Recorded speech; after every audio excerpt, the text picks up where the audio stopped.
Olá, quero acolher você que nos acompanha a partir de agora pelo canal do YouTube Arca da Aliança.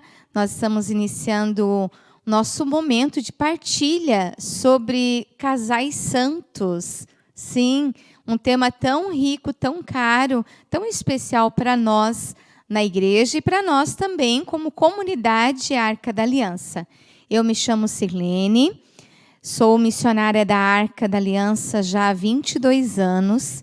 Sou casada há 8 anos com o Cleverson e juntos nós temos 2 filhos, João Marcos hoje de 6 anos e também temos um filho que já está no céu intercedendo por cada um de nós.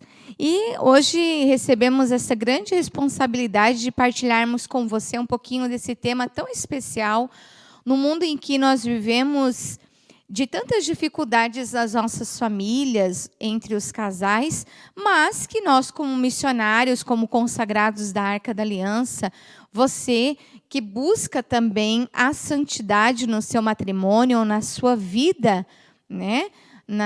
Aí no seu trabalho, na sua casa, na sua família. A santidade é o desejo que brota no coração de todo batizado. Né?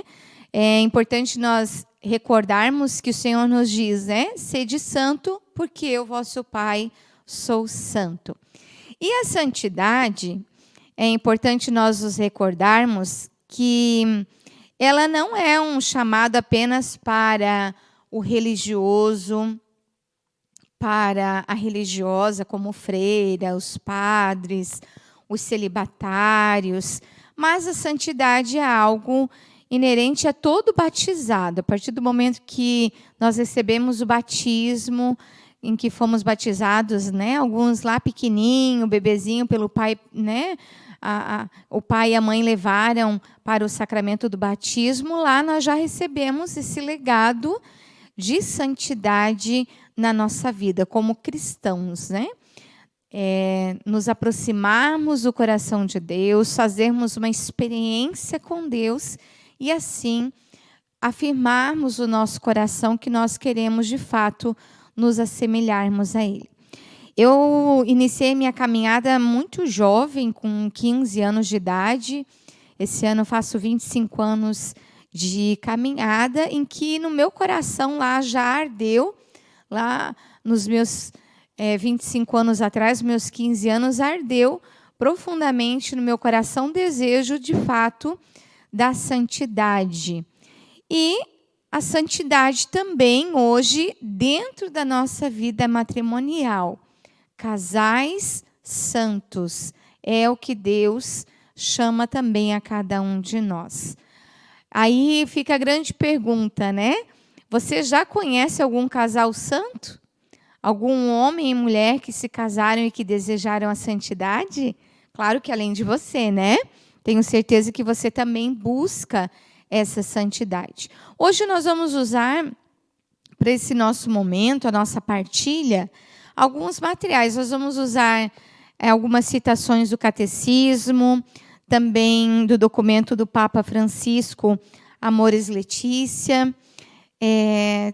Também vamos usar este livro tão especial, Santos Casados, né? Você pode acompanhar aqui. Claro que eu não vou ler o livro todo, né? Que ele é bem extenso, você pode ver, o volume dele é bem extenso, porém, nós vamos pegar alguns santos ou santas que ao longo da sua vida matrimonial trilharam de fato um caminho de santidade. Que o matrimônio não foi apenas algo que aconteceu na sua vida, mas o matrimônio santificou o seu coração, a sua vida, o seu chamado, né? Receberam como missão, de fato, a santidade dentro da sua casa. É importante a gente recordar São Paulo quando ele fala, né, do suportai-vos uns aos outros. São Paulo também quando diz, fala mulheres, né, amai o vosso esposo, submetei-vos. Né, maridos, amai a vossa esposa como Cristo amou a igreja. São Paulo vem falar sobre o matrimônio também diversas vezes, né? Recordar o papel da mulher no matrimônio, recordar também o papel do homem na vida matrimonial, em que um precisa santificar o outro. Às vezes a gente pensa, né, que o suportai-vos uns aos outros é, eu te aguento, eu te suporto, ou eu não te suporto mais.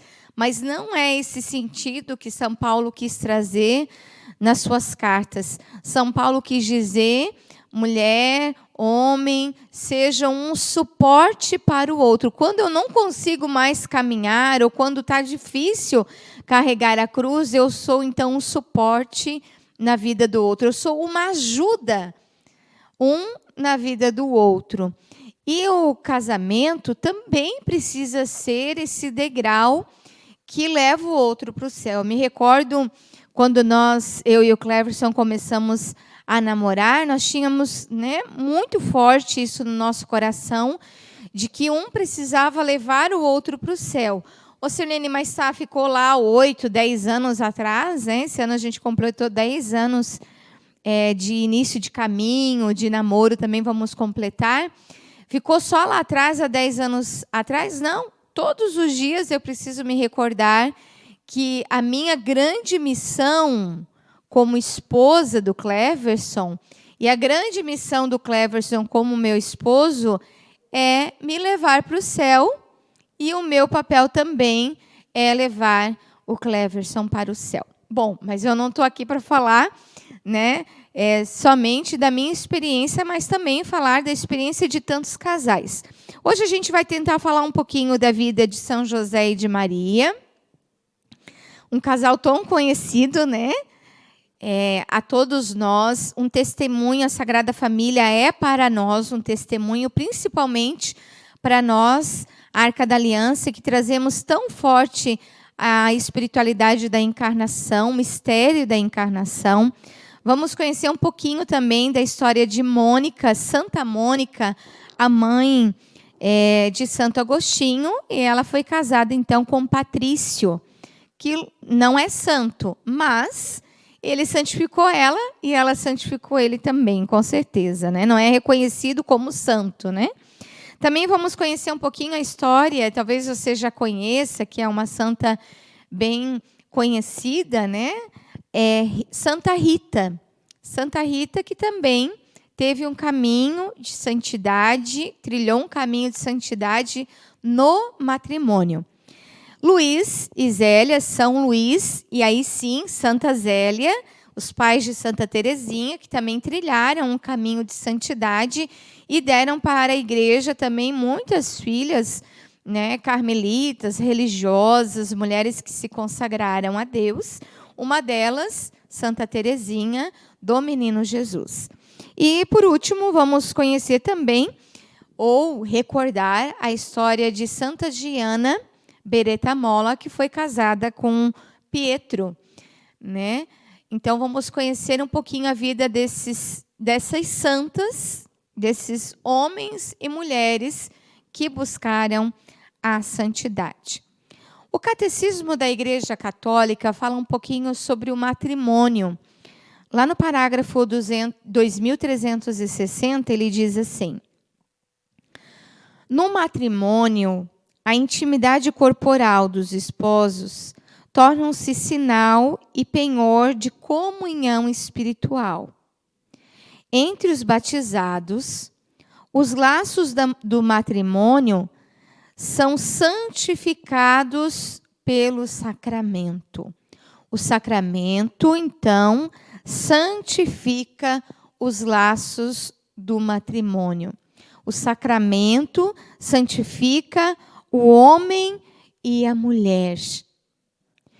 Então, eu, dentro do meu matrimônio, sou chamada a santificar o meu esposo, como nós já colocamos, e o meu esposo é chamado também a me santificar. Ainda fala assim o catecismo: Deus é amor e vive em si mesmo um mistério de comunhão pessoal de amor. Ao criar a humanidade do homem e da mulher à sua imagem, Deus escreveu nela a vocação para o amor e para a comunhão. Então, quando Deus criou a humanidade, Deus criou o homem e a mulher à sua imagem para o amor e para a comunhão.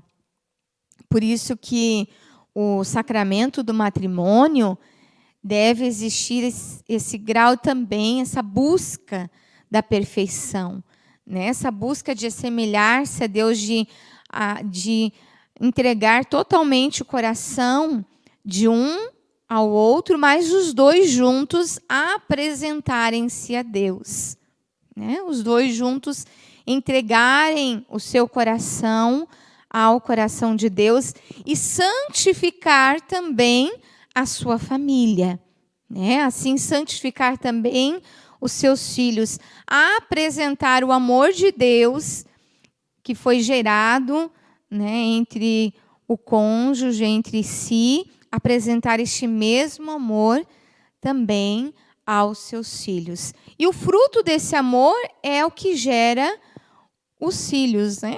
A gente vai ver a história de tantos e tantos santos aqui. Talvez você possa buscar outros santos, aqueles que talvez eu não destaquei aqui, mas você vai ver, né, quantos homens, quantas mulheres santificaram no casamento e santificaram também, e também geraram santos para a igreja. Se você tiver a oportunidade um dia de adquirir, né, esse livro, Santos Casados, ele é da Biblioteca Católica, você vai ver quantos homens e mulheres casados que geraram filhos santos para a igreja. Vamos adentrar então nesses santos e santas que a gente quer trazer aqui hoje, né, para partilhar com você. São José e Nossa Senhora. Eu acho que dispensa a leitura e dispensa o livro, porque foram um casal que souberam abrir mão dos seus planos. Maria, ao receber a visita do anjo, diz sim, diz: eis aqui a serva do Senhor. Lógico que ela pergunta antes para o anjo, né, quando ele anuncia que ela vai ser a mãe do Salvador. Ela diz: mas como se fará isso se eu ainda não sou casada, né? Sou apenas prometida a José. E o anjo, então, fala do plano de Deus para Maria, e ela responde um sim a Deus, que ela quer, então, santificar ali e fazer a vontade de Deus na sua vida. Contando que, para José, Deus também daria uma graça especial. E São José, então, depois de ouvir de Nossa Senhora o plano de Deus, vai para sua casa um pouco inquieto, também recebe a visita do anjo através de sonho e também diz sim ao plano de Deus. E os dois abrem mão dos seus próprios sonhos para que Deus pudesse realizar a obra de salvação do mundo. Para salvar o homem e a mulher, Maria e José abrem mão dos seus sonhos. E Maria e José santificam o seu lar a partir da oração, a partir da fidelidade à palavra, a partir da fidelidade à sua religião. Ensinam ao menino Jesus, São José ensina a ele uma profissão. Nossa Senhora com certeza o catequiza, Nossa Senhora também o ensina muitas coisas. E aí a gente vai ver, né, o lar onde Jesus foi gerado, né, o lar onde Jesus foi educado, ajudou também ele a viver e a ouvir também a voz de Deus. Então José e Maria assumem para si não somente o seu plano, não somente o seu sonho, mas eles sonham o sonho de Deus na sua vida, eles sonham um plano de Deus para a salvação da humanidade. Né? Com certeza, Jesus, ao carregar a cruz, recordou-se do seu pai, quando o seu pai fazia os móveis, e foi no madeiro que Jesus foi crucificado. A gente pode recordar aqui a paixão de Cristo também, né? O encontro de Nossa Senhora com Jesus no caminho até o Calvário, Nossa Senhora que vai recordando a história de Jesus desde quando ele é criança e vai vendo ali, né, passando na memória de Nossa Senhora toda a sua vida.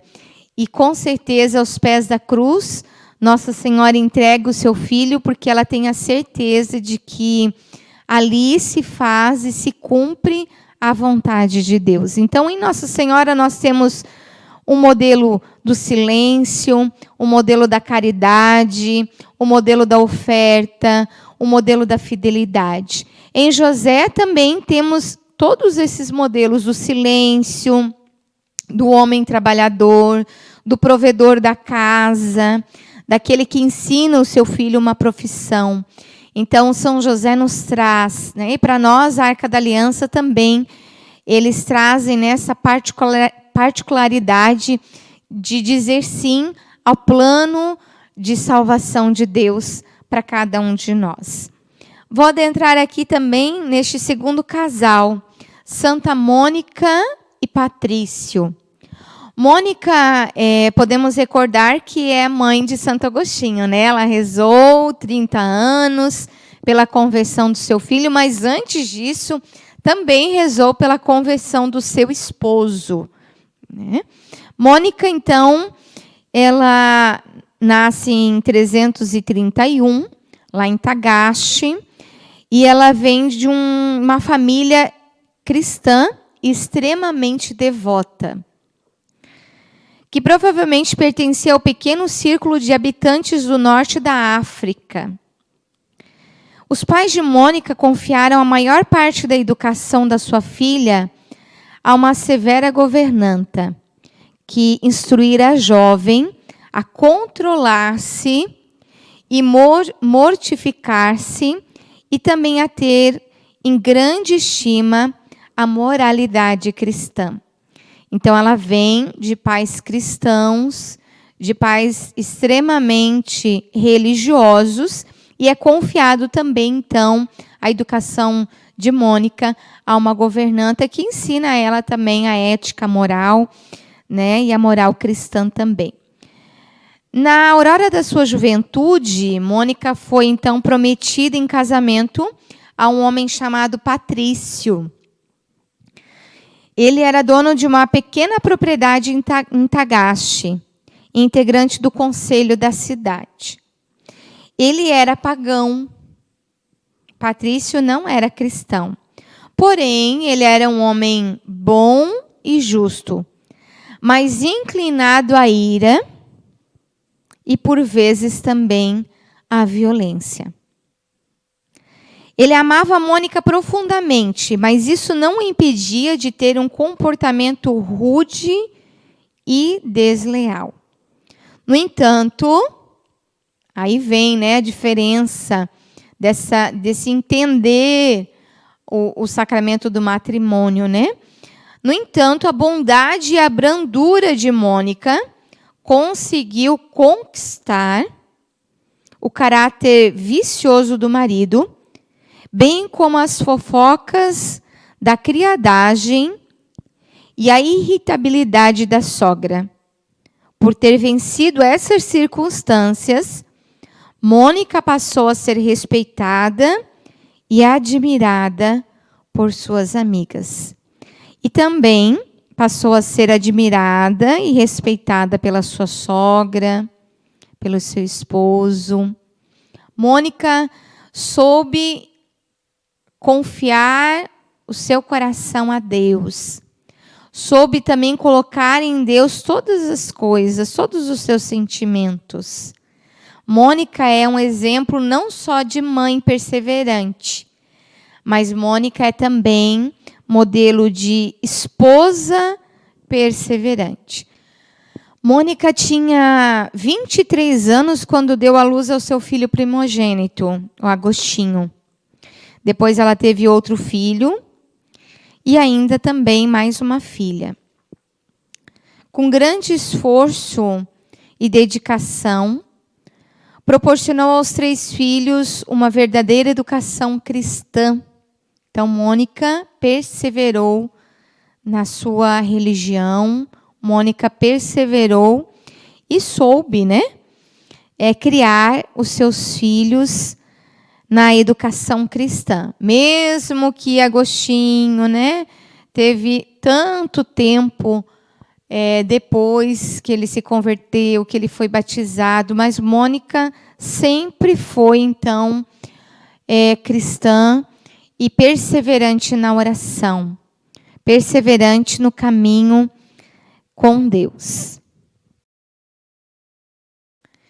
No ano de 371, Mônica, então, perde Patrício, seu esposo. Mas olha que graça. Graças ao seu esforço e à sua fidelidade na oração, e na sua santidade, seu esposo havia sido batizado 1 ano antes de falecer. Então, em 370, Patrício recebe o batismo e se converte ao cristianismo. Então, nós podemos dizer que Mônica viveu com profundidade o seu matrimônio e conseguiu a graça da conversão do seu esposo. Depois também a graça da conversão do seu filho Agostinho, que se torna para nós também um modelo de santidade. Talvez você diga assim, Sirlene, mas o meu esposo também não é convertido. O meu esposo até é batizado. Será que vale a pena continuar rezando por ele? Mônica já vai dizer para nós que sim. Vale a pena, né? Vale a pena permanecer fiel no nosso caminho de santidade. Nós teríamos tantas e tantas coisas para falarmos de Mônica, né? Além dela ter convertido o seu esposo, ela também conquista a sua sogra. Mônica também traz harmonia à sua casa, traz harmonia entre os servos também. Então, Mônica, na sua docilidade e na sua escuta a Deus, ela sabe também dirigir a sua casa. Ela sabe também conduzir os criados. Ela sabe também harmonizar o seu relacionamento entre os seus familiares. Mônica é um exemplo para nós como esposa, mãe, como nora e como cristã. Vamos conhecer agora também, rapidamente, a vida de Santa Rita de Cássia. Essa mulher que, olha, sofreu muito, mas também soube santificar a sua casa. Ela fez valer o seu sofrimento, né? Fez valer a vontade de Deus também na sua vida. Santa Rita, então, ela é canonizada no dia 24 de maio de 1900.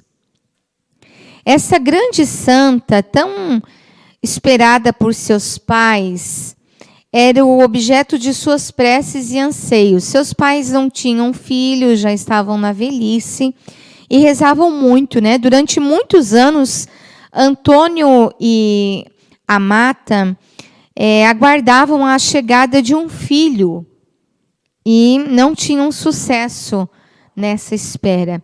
Finalmente, no mês de maio de 1381, nasce Rita. Uma linda menina, né? Então, ela nasce, Santa Rita, né? Nasce em 1381, nessa família, né? Deste casal que ansiava muito, esperava muito a chegada deste filho. Ela é filha única, vive num lar harmonioso e cercada, né, de amor dos pais, cuja a fé foi transmitida a Rita. Os pais, então, transmitiram a fé a essa filha. Rita tornou-se, então, uma bela jovem e sentia em seu coração o desejo crescente de consagrar-se a Deus no convento de Santa Maria Madalena. Nascia no coração dessa jovem, então, esse grande desejo de consagrar a sua vida a Deus. Porém, seus pais pediram que ela casasse, que ela abandonasse esse desejo de consagrar-se a Deus e que assumisse, então, contraísse, né, um matrimônio, porque senão eles ficariam sozinhos, né? Os pais de Rita, então, ficaram extremamente gratos ao ouvir, então, a decisão de Rita, que se soube renunciar à sua vontade para assumir ali também a vontade dos seus pais. A beleza da jovem Rita não passava despercebida entre os jovens da província lá dela. E muitos deles teriam, de bom grado, pedido a sua mão em casamento. Porém, embora Rita fosse normalmente amigável, era muito reservada ao lidar com o sexo oposto. E nenhum dos jovens ousou então cortejá-la, exceto o corajoso Paulo Mancini. Este homem tão corajoso, mas também um homem com um temperamento bem colérico, bem forte, né? Um homem que no início parecia, né, ser amoroso, parecia ser tão caridoso, mas que depois, então, ele traz em si todo o seu ímpeto, toda a sua raiva. Ele ia para o seu trabalho, para a sua relação com a sociedade, e quando algo não dava certo no relacionamento em que ele tinha lá fora, no partido onde ele participava, ele vinha e descontava, então, toda a sua raiva em Rita, nesta santa, nesta mulher que soube, no silêncio também, rezar pelo seu esposo, pedir a santificação, então, do seu esposo. Como ela não tinha qualquer ajuda neste mundo e não podia conversar com ninguém, ela era cercada de problemas conjugais, confiava tudo ao sofrimento amargo e redentor da paixão de nosso Senhor Jesus Cristo. Enquanto passava por árduos e espinhosos caminhos na vida matrimonial, unia-se com um fervor crescente ao sagrado coração do servo sofredor. Através dele, ganhava força, consolo e coragem, e também encontrou cada vez mais respostas para suas questões sobre sentido da sua cruz conjugal. Santa Rita, então, se unia à cruz de Cristo para suportar toda a dor e toda a humilhação que ela sofria no seu matrimônio. Rita pôde testemunhar a sobrevivência do seu amor fiel. Após anos de dolorosas humilhações, seus silenciosos sacrifícios, orações e sofrimentos trouxeram seu esposo de volta a si, tanto que ele tomou a sincera decisão de controlar o seu humor turbulento com humildade e paciência. Rita pôde obter o que nunca poderia conseguir se fosse violenta ou perdesse a paciência com o seu marido. Então, observe aqui que Santa Rita soube, né, sofrer calada. Claro, hoje em dia a gente diria, né, hoje a Lei Maria da Penha caberia aqui para Santa Rita de Cássia, né? Mas ela soube ofertar toda a sua dor, a humilhação e toda a sua vida pela conversão do seu esposo. Tanto é que o seu esposo, Paulo, converteu-se, né? Ele pediu a graça, soube renunciar, então, à ira, à raiva e à violência. E a gente sabe, então, que o seu esposo também foi assassinado, né? Depois, ao longo desse casamento turbulento que Rita teve, ela teve 2 filhos, e que depois da morte do pai, os filhos também se revoltaram, quiseram vingar a morte do seu pai, e Santa Rita, então, soube mais uma vez ofertar a sua vida pela conversão dos seus filhos. E ela diz: olha, Senhor, se for para eles viverem a mesma coisa que o seu pai, eu peço que tu faça o melhor para eles, né? Mas para que eles não vivam esta ira, este ódio, a violência interior. E Deus, então, levou os seus filhos, e Rita, depois de um longo tempo, um processo que ela viveu de luto, entregou também a sua vida e voltou ao seu desejo original antes do seu matrimônio, que era consagrar a sua vida inteiramente a Deus. Mas Rita só se consagrou a Deus porque ela soube também viver um matrimônio santo, um matrimônio que levou o seu marido e os seus filhos também para o céu. É desafio, não é, gente? É desafio. E eu e você também somos chamados a vivermos este grande desafio. Vamos embora que nós temos mais. Agora nós vamos conhecer a vida de um casal. Belíssima história, né, de Santa Zélia e também de São Luís, pais, então, de Santa Teresinha do Menino Jesus. Um casal santo, um homem e uma mulher que souberam também santificar a sua casa, a sua família. Luís nasceu em 1823, eles são da França, família Martim. Maria Zélia nasceu em 1831, também ela lá da França. Ambos tiveram um grande desejo, um profundo desejo inicial de consagrar a sua vida a Deus, de ofertar a sua vida a Deus, não de unir-se em matrimônio com alguém. Luís fez o seu discernimento, tentou entrar em uma congregação, porém, não tendo filosofia e não tendo os estudos necessários, o superior achou melhor, então, que ele voltasse para casa e continuasse a sua vida, né? Luís, ele tinha uma profissão já. Ele já era de idade madura quando conheceu Zélia. Ele trabalhava com relógios, né? Tinha já uma profissão formada. Zélia vem de uma família onde não encontra.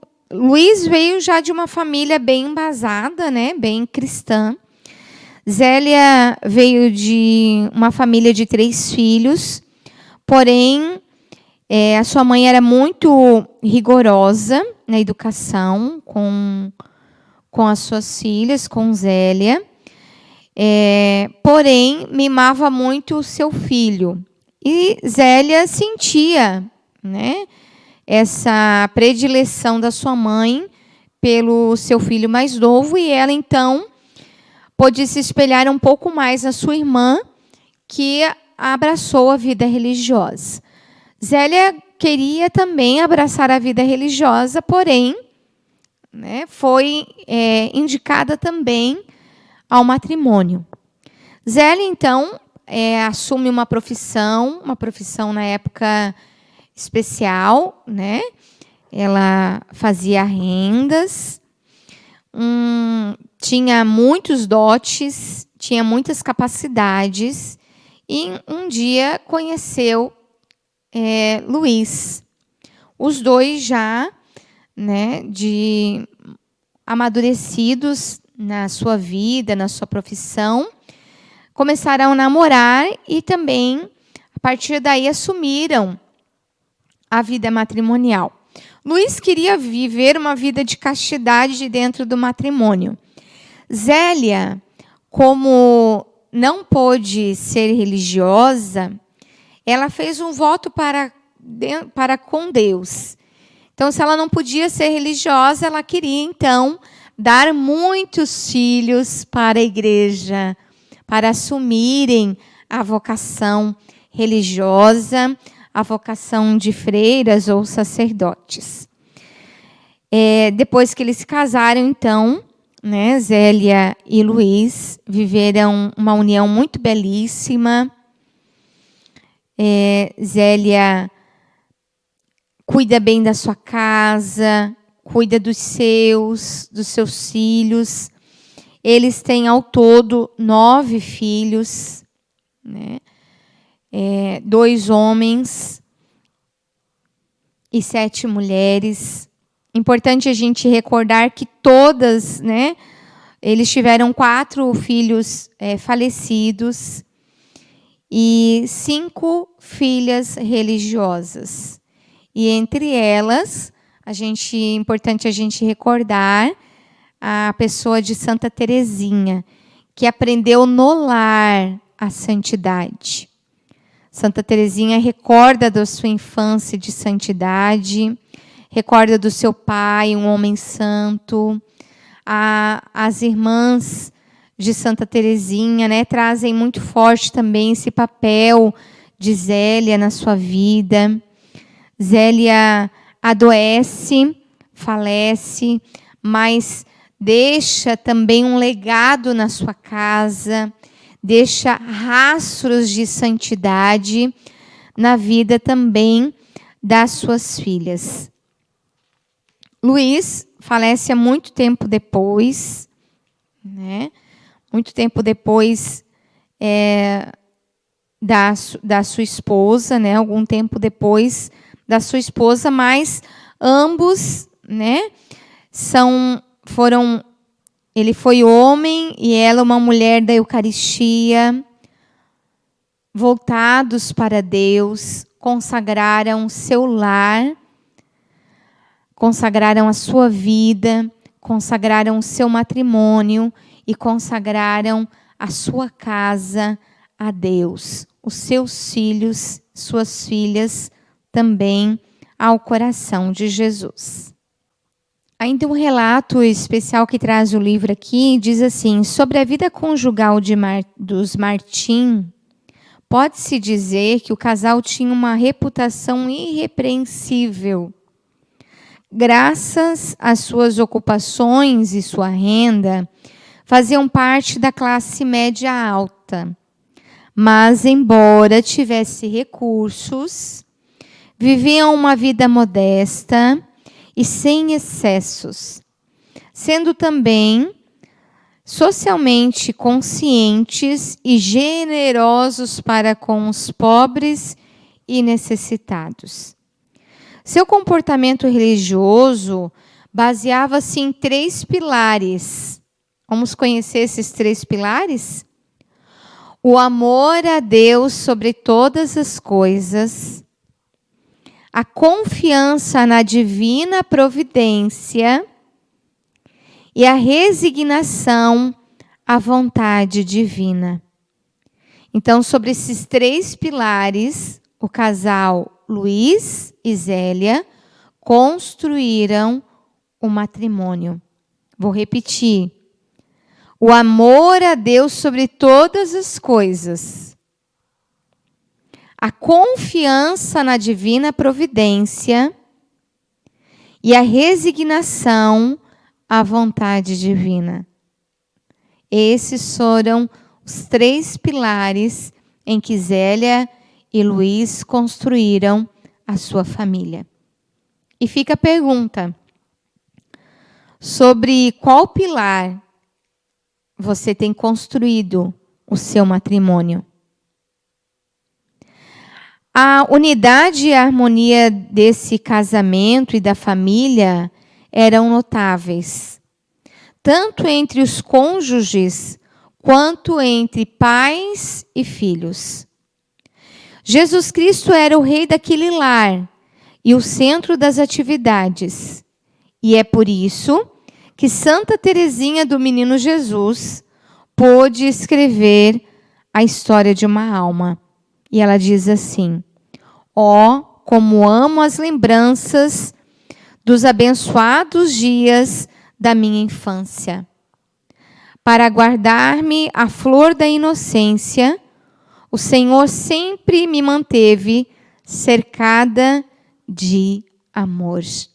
Esse foi, então, o legado que deixou Zélia e Luiz na vida dos seus filhos. Vamos agora, então, nosso tempo já vai correndo, né? A gente começa a falar de coisa boa e passa bem rápido, não é verdade?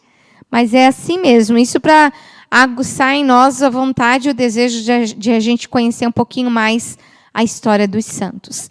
Eu encerro aqui com a história, então, de Santa Giana Beretta Molla. Ela, então, que é casada com Pietro e que constitui a sua família também no coração de Deus.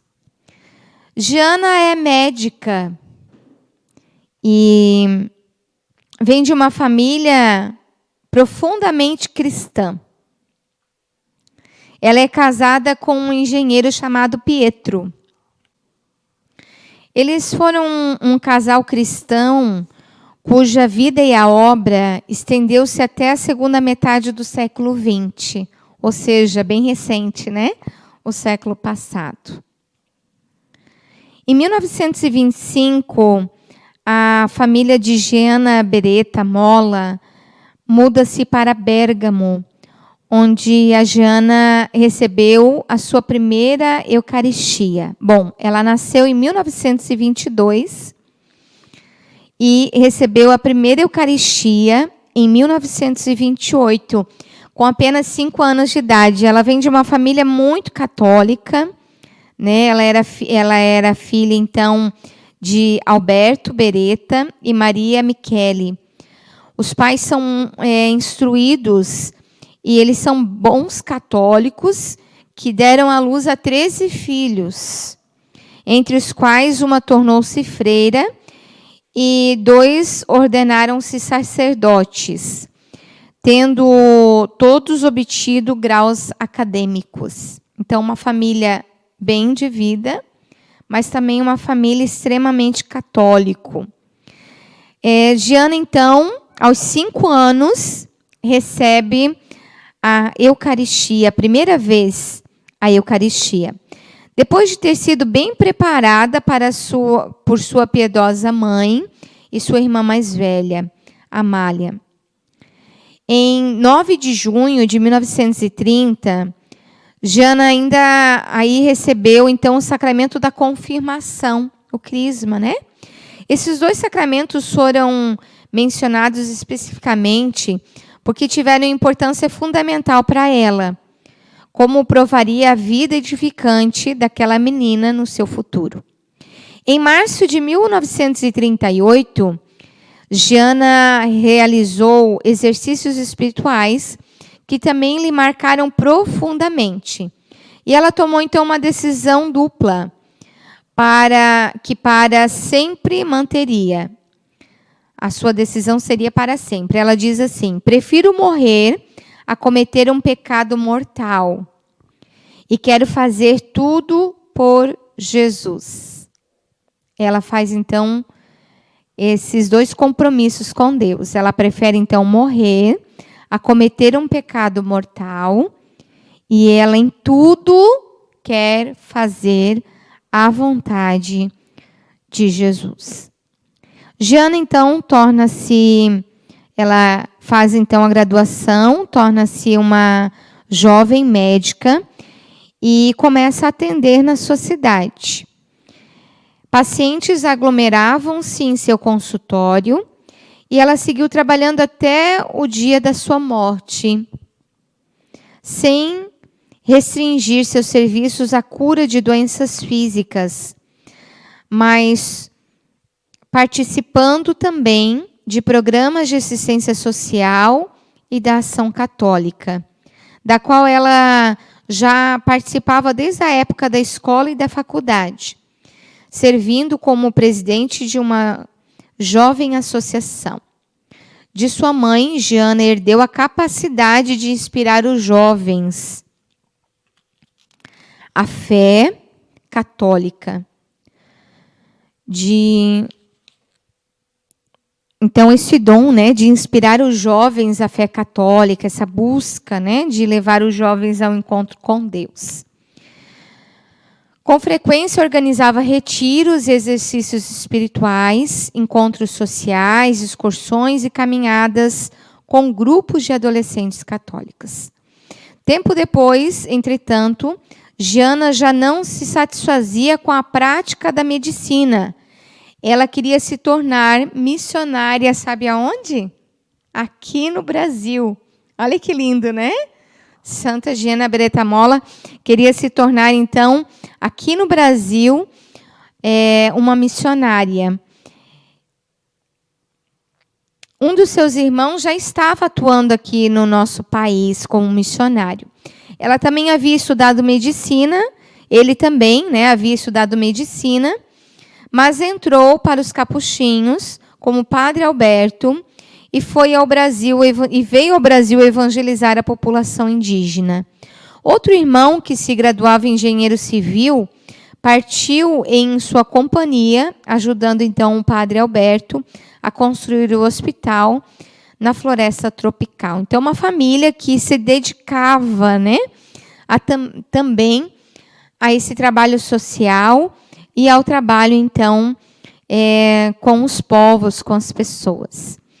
Enquanto isso, houve um encontro inesperado entre Giana e um rapaz que pensava exatamente como ela, o engenheiro Pietro Molla. Ainda estudante de medicina, Giana o havia visto algumas vezes. Ele fora promovido a um posto importante em uma grande indústria e depois tornara-se gerente geral. Como médica, Giana ocasionalmente tinha de lidar com o Sr. Molla, uma vez que ele fazia trabalhos voluntários em vários projetos sociais e também bastante envolvido com a ação católica. Inicialmente, o engenheiro Pietro não se impressionou, né? Ou melhor, não impressionou a jovem médica. Já ele, por sua vez, ficou bastante impressionado com ela, ou seja, ele não despertou nada nela inicialmente. Mas ela despertou algo, um sentimento no coração, então, do Pietro.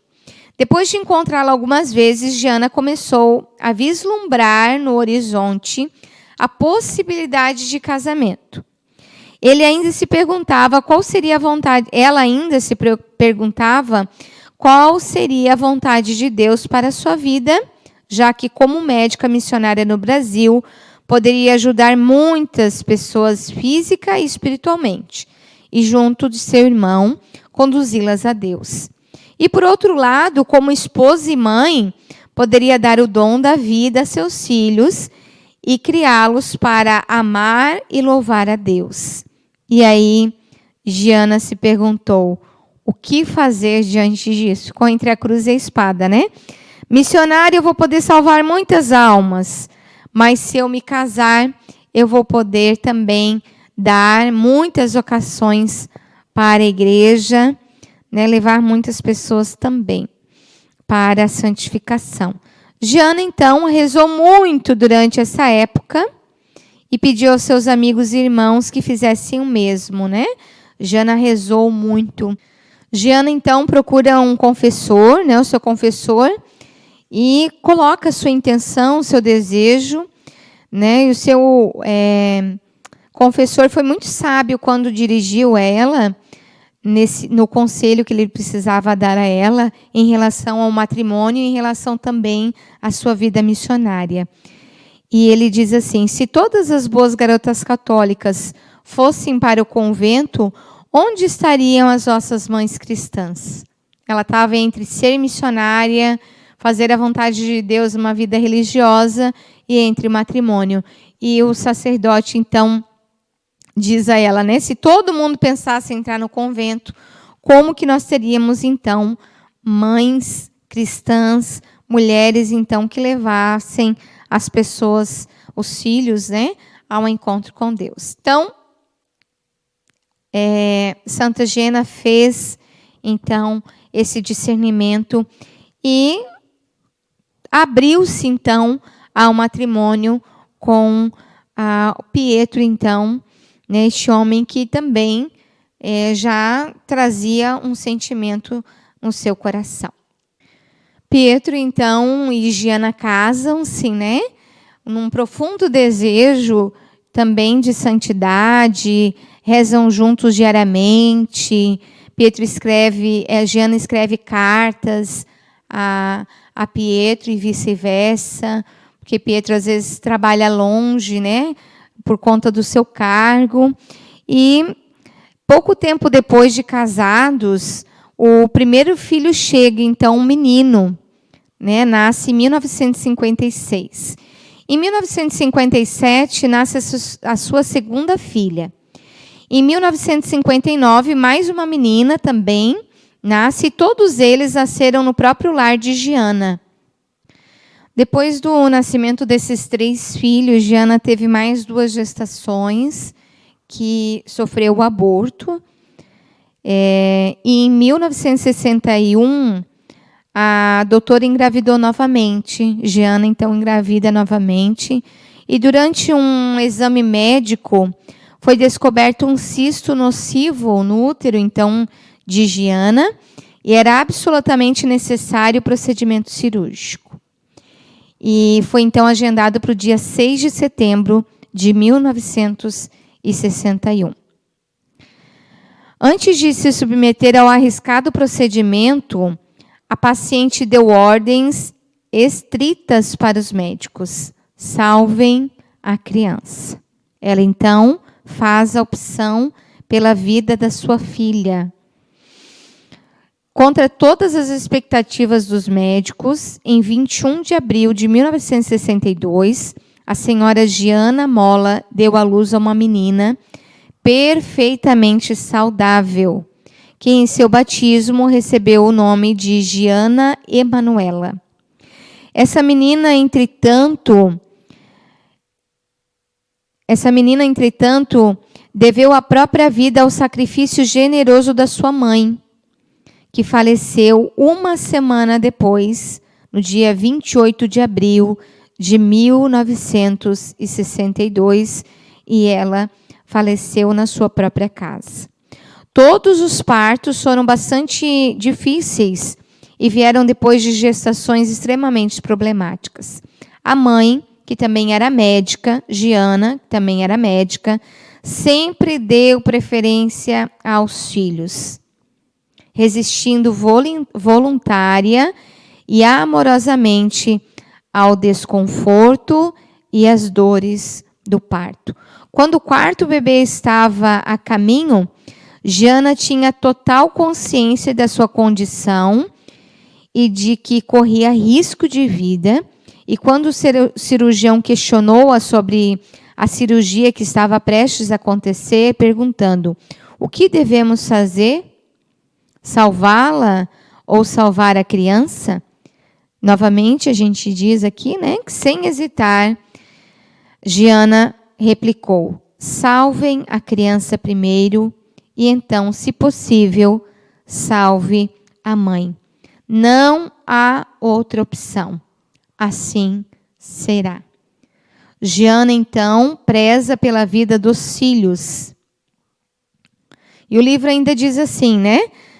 Não devemos imaginar, entretanto, que a decisão de salvar o bebê em detrimento da própria vida tenha sido difícil para Giana. Ela amava profundamente seus 3 filhos e amava seu marido de todo o coração. Sobretudo, amava a vida e ainda assim estava disposta a renunciar a ela para salvar o seu bebê. Giana, então, faz opção pela vida. Eu quero terminar com essa frase que diz assim: a morte dessa valente esposa e mãe foi muito difícil, não apenas para ela, mas também para Pietro, mesmo que, de acordo com a sua profunda fé, ambos tenham dito sim a insondável vontade de Deus. Eles exauriram todas as suas forças, uma para morrer, outro para viver. Da graça dos sacramentos e de muita oração, Giana recebeu das mãos de seu segundo irmão sacerdote, o Giuseppe, os sacramentos da unção dos enfermos, da reconciliação e da Sagrada Eucaristia. Pediu então que Pietro a deixasse falecer em casa, não no hospital, mas no quarto para o qual ela havia se mudado 7 anos antes, como noiva, iniciar a sua doce vida familiar. Embora estivesse próxima da morte, a paciente foi levada para a casa à noite de ambulância e faleceu na manhã de 28 de abril de 1962. 2 dias depois, Giana foi sepultada, em um funeral assistido por um imenso número de pessoas.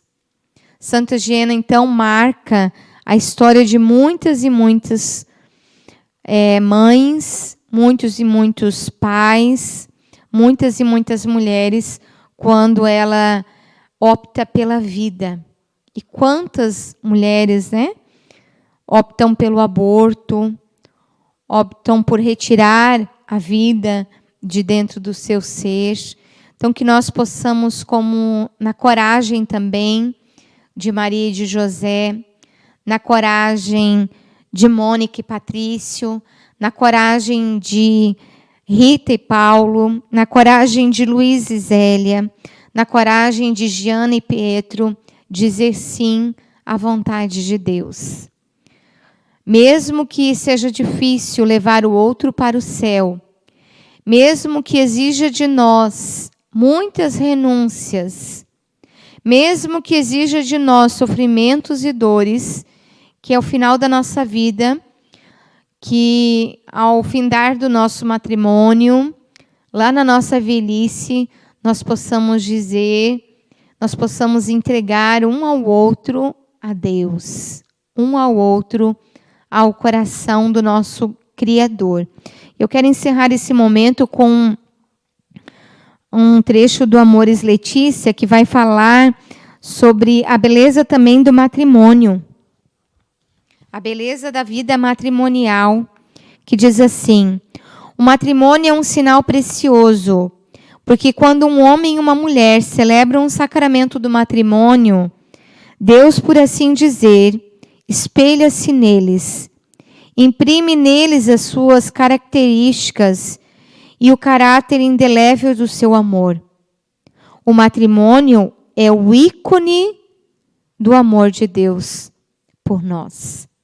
O seu matrimônio deve ser o ícone do amor de Deus.